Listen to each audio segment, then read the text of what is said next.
So, greetings, everyone. I'm excited to welcome Nathan Mackinnon, co founder and CEO at Subble. Nathan, welcome to the show. All right, thanks for having me. Yeah, great to have you on. And I know I appreciate it super early in Australia right now, but let's kick this off. Tell us a little bit about your background.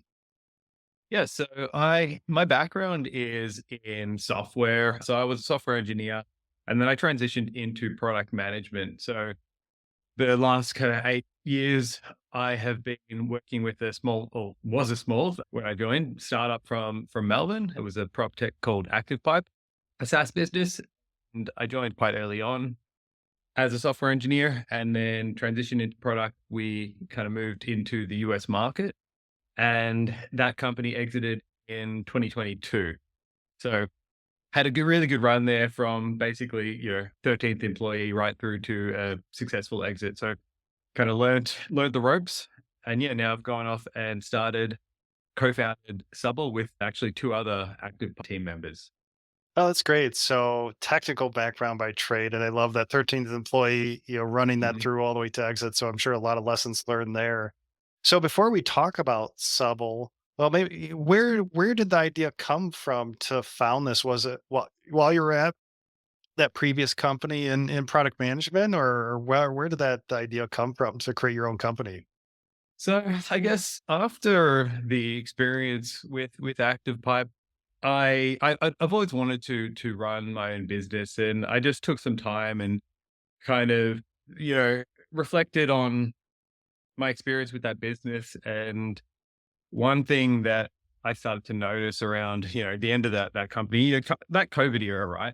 You were seeing a lot of people being made redundant. A lot of companies were cutting costs. Like everything was getting really tight. But one thing I noticed was there was just really no rigor around the like software side of things. So that kind of got me thinking, and we started to me and my other two co-founders. We all kind of agreed, yeah, we want to do something together, and we just kind of got in a room one day and just started talking through ideas. And we were speaking about this idea, and it kind of resonated with us all. One of the guys was in operations, so he was seeing this problem day to day in onboarding, offboarding people from software, that kind of thing.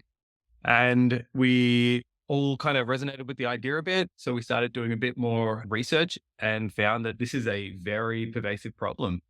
Managing software in big organizations is hard. It's hard to keep track. So it kind of started around there. We all kind of did a bit of exploration and agreed, yeah, this is a big problem and we all care about. So we decided to go ahead and solve it. Okay, that's a perfect transition. So, yeah, let's talk about Subble. Tell us what products and or services Subble offers. So Subble is a subscription management platform. So what we do is we help companies firstly identify the software that they are paying for or using. So one of the big problems these days is that software has become really distributed. It used to be quite centralized, like the IT team would have kind of control over the company software. But now with the kind of, I guess the modern software set people, it's very easy for anyone to just go and sign up for anything anywhere, and it's hard for a company to keep track. So our business, basically the first thing we'll do is we'll identify everything that you're using in the company. So that's like the discovery phase. So you get now visibility over what you're actually using, where you're spending your money, that kind of thing. But then the important thing that we do is a layer deeper than that, and we help you identify the software that's actually being utilized and the unused software. So essentially with your larger companies, roughly 50% of all of the software licenses are unused. So we help find those so that you can basically remove unused software. And there's kind of two benefits by doing this. So one is obviously the financial benefit. So you'll be able to save 20-30% on your total software bill by removing all these unused licenses. But the other piece is the security angle. So big problem is ensuring that people only have access to the software they need. But then, other than that, once people leave the company, it's very, very common for people to retain access to software of that your former employee. So that's kind of the angle. So we'll profile your software, help you discover it, and then identify all the software that is unused that you can remove.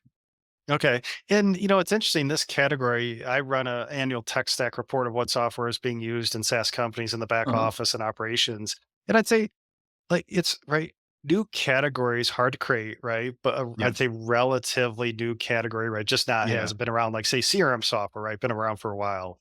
But software spend management kind of newer. So, how do you see this space? Because then you've got Hmm. platforms like spend management slash corp Hmm. cards doing overall spend management, some expanding into cloud spend. So it seems like a very evolving, fast-moving space. So how do you see this current category right now?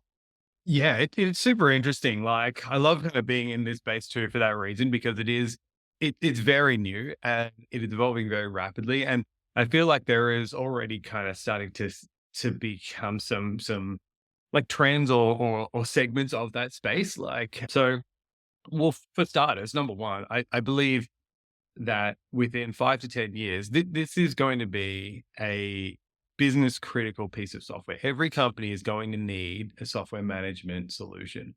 I see that as inevitable. But it's very interesting because there are a lot of kind of angles you can look at this problem. So we are seeing different players kind of looking at it through different lenses. So for example, we focus specifically on that license utilization and license management.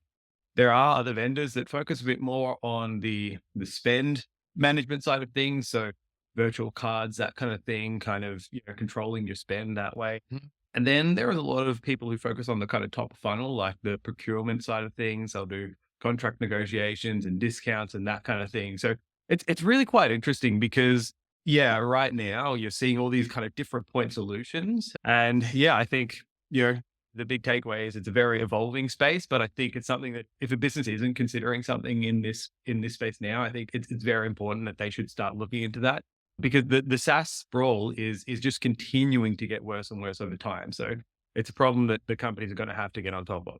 Yeah, and I appreciate that insight. Really important because yeah, the evolving space kind of new category, not new meaning, oh, it just popped up last week, but a couple years in the making at least, Mhm. and that focus on license utilization and management.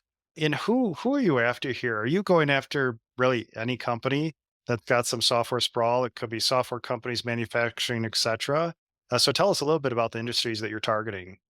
Yeah, so it is an interesting one, right? So every technically, almost every business has this problem, but obviously, we need to focus. So our market is much more around the like software companies, so SaaS companies really. And so companies that are producing technology, usually companies with a lot of organizational complexity. So if you've got your, engineering, your sales, support, marketing, those different orgs, the more kind of large functions, the more software. But it seems that very technology heavy companies have this problem, kind of feel this the most. And there's also a bit of a sweet spot. So also it's worth noting there are some of the more established players focus more on that enterprise space, and the space that is kind of more ignored is the small medium kind of businesses. So we're coming in and focusing a bit more on small medium. So really kind of anywhere from 50 to 500 is kind of our sweet spot. Okay. Okay. Yeah, appreciate that insight. So say software companies, SaaS companies, one of your ideal kind of industry targets. So who are you trying to find in there? What prospect or persona? Is it the CFO? Is it the IT leader? Tell us who you're trying to find within these orgs. Look, it's an interesting one because it's it's such a unique problem in that it's a very distributed problem within a company. So obviously the CFO cares about a specific piece of this problem. They care about the spend, they care about getting the cost under control. But then you've got like your IT org or your CTO, CIO who care a lot more around the security side of things, making sure that people have got the right access to the right things. It's usually more IT, sometimes operations, sometimes HR who are doing the operational day-to-day stuff. So like it it's a tricky one. We find that we speak to usually a lot of different people. So the CFO, a big person we speak to, IT, CTO, CIO is another big person we speak to. So it doesn't it's very non-standard. Every company kind of has a slightly different shape. So but those are the two major roles that we're talking with. Yeah, it's just quite unique, I guess, in that it's not owned by a single department in any, and every business looks different. Right. Yeah. Yeah. Especially now, it's kind of interesting with the PLG motion where, hey, someone Mhm. signs up for free, and then, some users, and then it's like, then they try to sell, and then, you've Yeah. just, just that sprawl within the org. So appreciate that insight. And then what year did you found Subble? So we're still relatively new. We Mhm. we founded last year. Okay. Okay. So 2023 founded. And Yeah. then do you have a headquarters location? Or are you all virtual? Yeah. No, so we're mostly virtual, but we are based in Melbourne, Australia. Okay, based in Melbourne, and yeah, but virtual, which is kind of the common situation today. And what's your current team size? So still quite small. So there's three co-founders, Hmm. and then we've currently got two additional staff. We are looking to grow at the moment where we're bringing on some additional engineering resources, but yeah, that's the size. Okay, and where are you right now? Are you revenue generating, pre-revenue?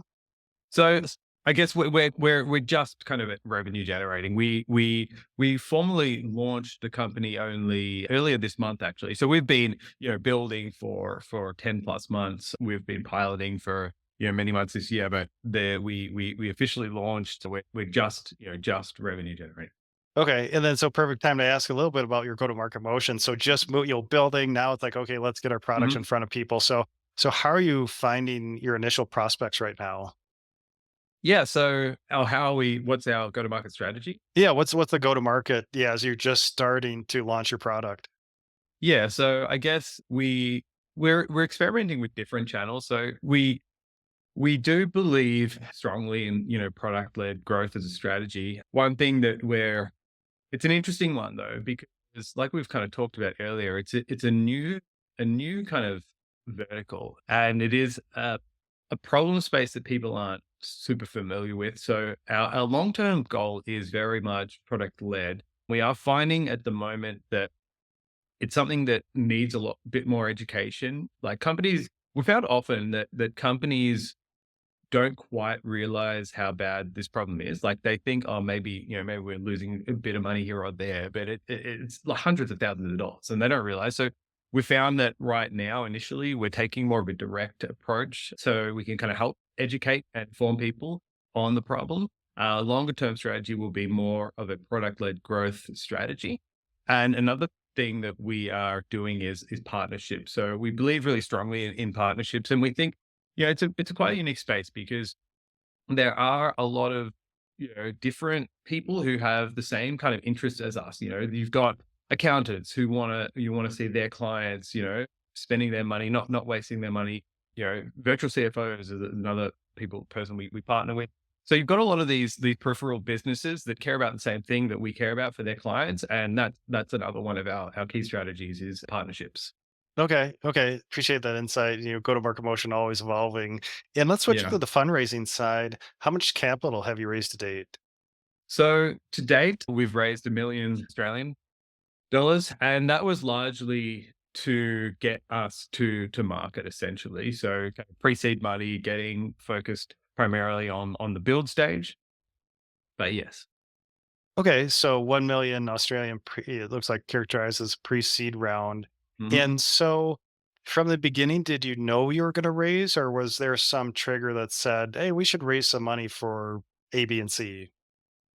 So it was look as but most things it was kind of just a Ex what would be the word? Just a fortuitous kind of meeting we had, and some really strong alignment with our investors around what we're doing, and both of us saw this as a fantastic opportunity to kind of just accelerate things, along. So we we went with this approach, and it just essentially got us to market significantly faster with a very, very mature product. So our product is after 10 months of work, we had a bit of a team on as well. So we had six or so developers on the team getting this thing to market. So super mature, and it just accelerated that process. So that was kind of the idea. So it was getting us to where we are probably a year or so faster. And then we are at the moment, considering potentially a second raise now, and that is really more focused on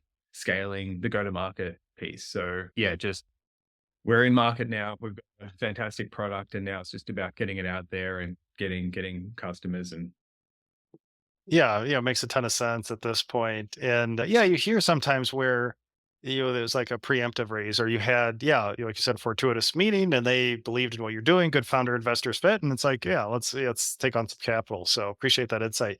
And so for other founders listening who are thinking, who are just starting out, maybe building some product, not out there yet, any fundraising lessons that you learned in that pre-seed round?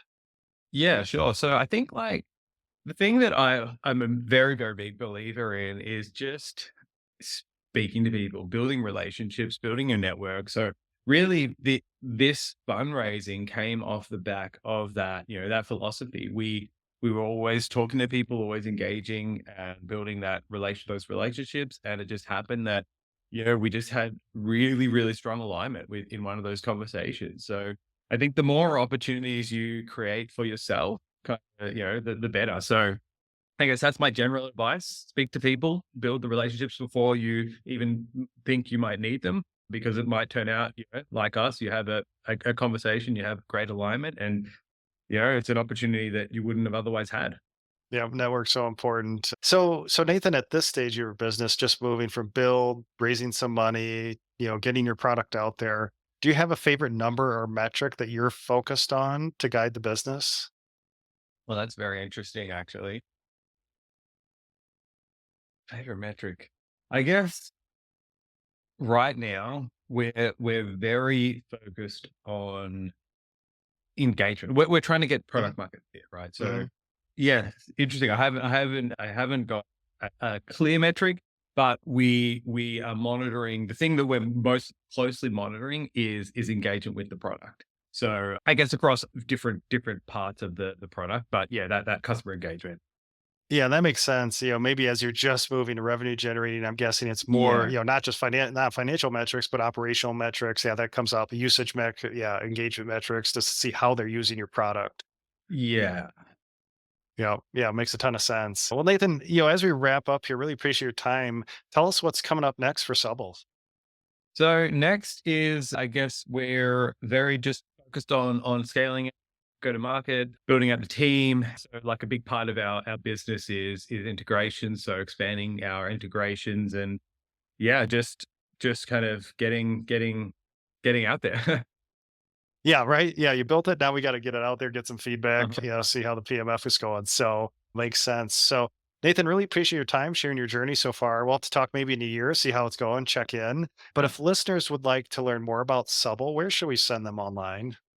So you can go to our website. That's just subble.com. Okay, and There that's you can. SUBBLE.com, correct? Yes, that's Okay. correct.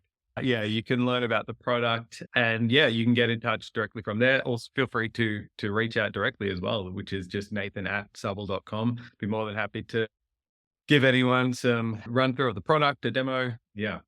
Okay. Yeah. Well, appreciate that. So if you'd like to learn more, check out Subble.com or just email Nathan directly at nathan@subble.com. And again, Nathan, appreciate you sharing your journey and experience today. Yeah, no worries. It's been great. Yeah, thank you very much for having me.